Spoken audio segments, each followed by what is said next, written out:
Assigner une tâche à une intelligence artificielle, c'est comme assigner une tâche à un de tes meilleurs stagiaires. Tu sais, celui qui a 250 doctorats, qui est super brillant, mais qui est aussi un peu étourdi et qui a un léger trouble de l'attention. Qu'est-ce que tu vas faire avec ce junior ou avec ce stagiaire? Tu vas lui dire, ah ben, voilà la tâche que je veux que tu réalises, voilà toutes les informations pertinentes pour cette tâche, je ne te donne pas d'autres informations, comme ça tu ne te disperses pas, vas-y, t'as tout. Je suis derrière toi. Eh bien, avec les intelligences artificielles, c'est la même chose. Voici 5 conseils pour améliorer tes conversations avec l'intelligence artificielle. 1. Choisis le bon modèle. Tu choisis le bon stagiaire, eh bien, choisis en priorité un modèle de raisonnement.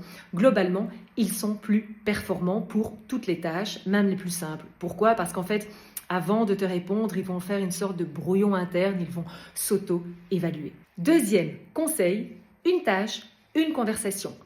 Tu veux rédiger un article de blog? Une conversation. Tu veux identifier le profil de ton client idéal? Une autre conversation.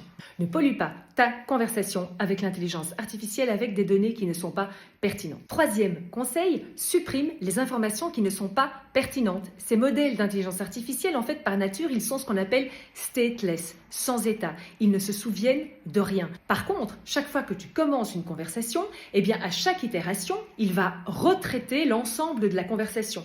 Donc, si à un certain moment, tu mets dans l'historique de cette conversation des informations qui ne sont pas pertinentes, contradictoires ou incorrectes, eh bien, tu auras des résultats qui sont moins bons. Donc, supprime ce qui n'est pas correct, si le modèle d'IA le permet, et sinon, commence un nouveau chat.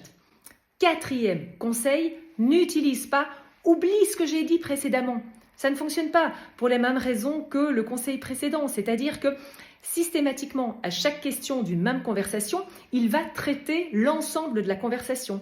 Donc, il n'enlèvera pas ces mots, ils vont être traités pour te donner une réponse. Donc là également, supprime ce qui n'est pas pertinent ou commence un nouveau chat. Et le cinquième conseil, il est inhérent à ces modèles de raisonnement, c'est qu'à un certain moment, ils atteignent un point de rupture.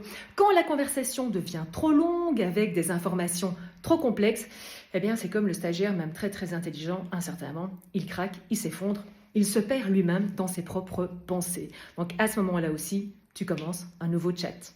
Mets en application ces conseils, n'hésite pas à me donner tes commentaires et si tu veux aller plus loin, je te conseille ma formation de Generative AI Methodology. Elle est complètement mise à jour et elle est en promo jusqu'au 30 juin. Toutes les informations sur mon site internet generativebooster.com. Ciao, ciao!